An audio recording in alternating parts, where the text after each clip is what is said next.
ఇది అభ్యసన అశక్తతకు చెందినది కాదు.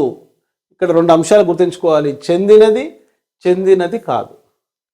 కనుక 3 అంశాలు అభ్యసన వైకల్యతకు సంబంధించినవి.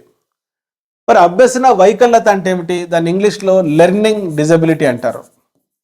లెర్నింగ్ డిజబిలిటీ అనే పదాన్ని మొట్టమొదట మనోవిజ్ఞాన శాస్త్ర చరిత్రలో శామ్యుయల్ ఏ కిర్క్ అనేటువంటి సైకాలజిస్ట్ ఉపయోగించారు.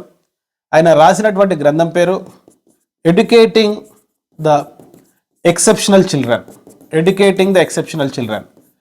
చూడండి, శామ్యుయల్ ఏ కిర్క్ ప్రకారం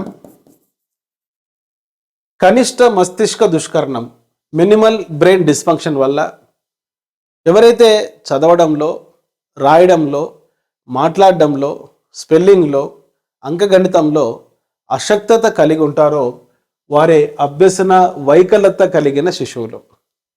మరి ఈ అభ్యసన వైకల్యతకు సంబంధించి కొన్ని ముఖ్యమైనటువంటి సాంకేతిక పదాలు ఉన్నాయి.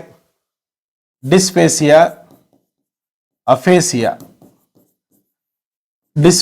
అఫేసియా ఈ 2 కూడా వినడంలో, మాట్లాడడంలో ఉండే సమస్యలు. Dyslexia, alexia. ఈ డిస్లెక్సియా మరియు అలెక్సియా ఈ 2 కూడా చదవడంలో ఉండే సమస్యలు. అదేవిధంగా డిస్గ్రాఫియా, అగ్రాఫియా.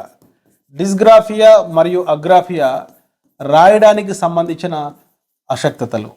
అదేవిధంగా డిస్కాల్కులియా గణితానికి సంబంధించిన వైకల్యత అయితే, డిస్ప్రాక్సియా అనేది చలన సంబంధమైన సమస్య. ఇవన్నీ కూడా అభ్యసన అశక్తతకు సంబంధించినది కాదు అంటే మరి ఈ పాయింట్స్ ఆధారంగా ఆన్సర్ చేయండి. ఏ డిస్లెక్సియా, ఇది సంబంధించింది. సి డిస్గ్రాఫియా, ఇది కూడా అభ్యసన అశక్తతకు సంబంధించింది. డి డిస్కాలిక్లియా, ఇది కూడా అభ్యసన వైకల్యతకు సంబంధించినది కాదు అంటే సందిగ్ధత. ప్లే స్టోర్లో ఎమిలీ అకాడమీ అని టైప్ చేసి నేడే యాప్ డౌన్లోడ్ చేసుకోండి. All the best.